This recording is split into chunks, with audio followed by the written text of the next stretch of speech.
Bonjour, bienvenue dans le jardin de Grandiflora. Et deuxième épisode de la semaine dédié au jardin.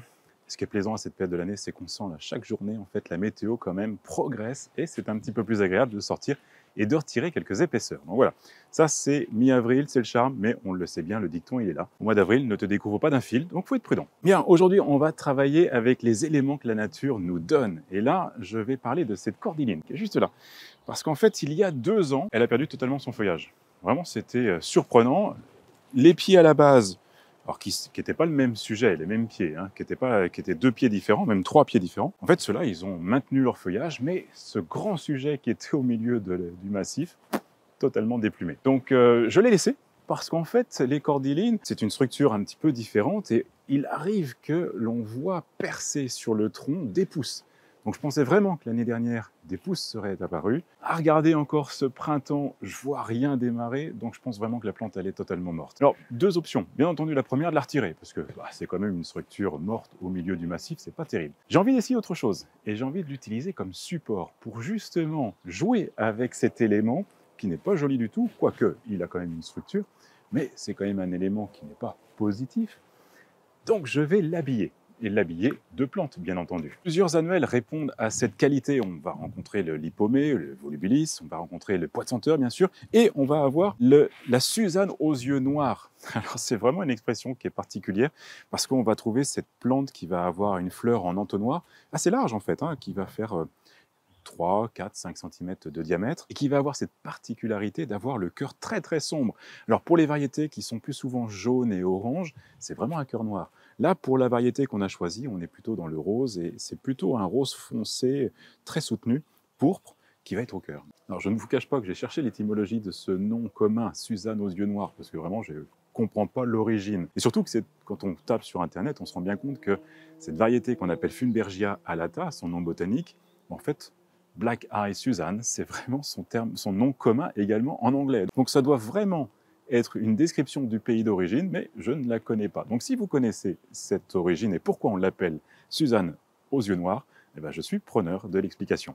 Alors pour nous, le Fumbergia alata va être une plante annuelle que l'on va planter bien entendu dans nos massifs ou dans des pots ou dans des jardinières. Vous pouvez vraiment en faire beaucoup d'utilisation, et c'est surtout une plante liane donc qui va développer de très très longues lianes d'1,50 m à 2 mètres, donc elle ne devrait pas arriver tout en haut du tronc, mais quand même bien le remplir, bien le couvrir, et surtout elle est très florifère, ce qui est vraiment ce que l'on recherche, parce que cette structure, on la voit bien de la maison, donc si c'est un bouquet de fleurs, vraiment, ça va être magnifique. Alors, Fumbergia alata, on connaît surtout, comme je le disais, les fleurs oranges, les fleurs jaunes, voire même les fleurs blanches, un petit peu moins souvent la fleur rose, mais qui est vraiment adaptée à notre jardin avec tout cet ensemble rose que l'on cherche à avoir. Alors, étant une plante volubile, elle va chercher à se fixer au gré du vent. Donc ces longues petites tiges vont flotter, trouver une prise, s'insérer et puis s'entourer autour de cette prise. Alors pour éviter qu'elles viennent trop sur les cordylines et peut-être le palmier et les autres plantes qui sont autour, je vais fixer un grillage sur le tronc, la base du tronc. Alors c'est un grillage que j'avais de disponible, ça aurait été bien d'avoir un grillage avec une maille un petit peu plus large, mais je pense que ça va le faire. Puis on contrôlera le développement, et s'il faut guider la plante, on la guidera pour qu'elle s'installe bien autour du grillage et monte pour venir couvrir la plante. Alors, le grillage, je pense que je vais le mettre jusqu'à ce qu'on voit là les branches qui se séparent du tronc principal. Donc, on va être sur à peu près 1 mètre, 1,20 m de haut, plus ou moins à la hauteur de cette cordyline. Puis après, je vais mettre des cordes qui font qu'elle trouvera malgré tout son chemin sur la corde et devrait bien s'installer. Enfin, ça va être une observation, ça va être un essai. Je ne l'ai jamais tenté, mais je pense que ça peut vraiment être joli. Bon, ça c'était mon idée d'origine, de mettre des cordes comme ça qui viennent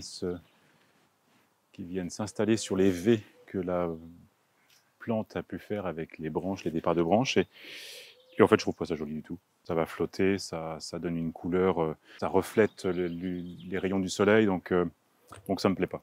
Je préfère, je pense, mettre le grillage, même si la lumière se reflète également. Je trouve que c'est un élément un petit peu plus naturel. Et puis, enfin voilà, donc je vais cercler toutes ces branches de grillage, ce sera, je pense, plus joli.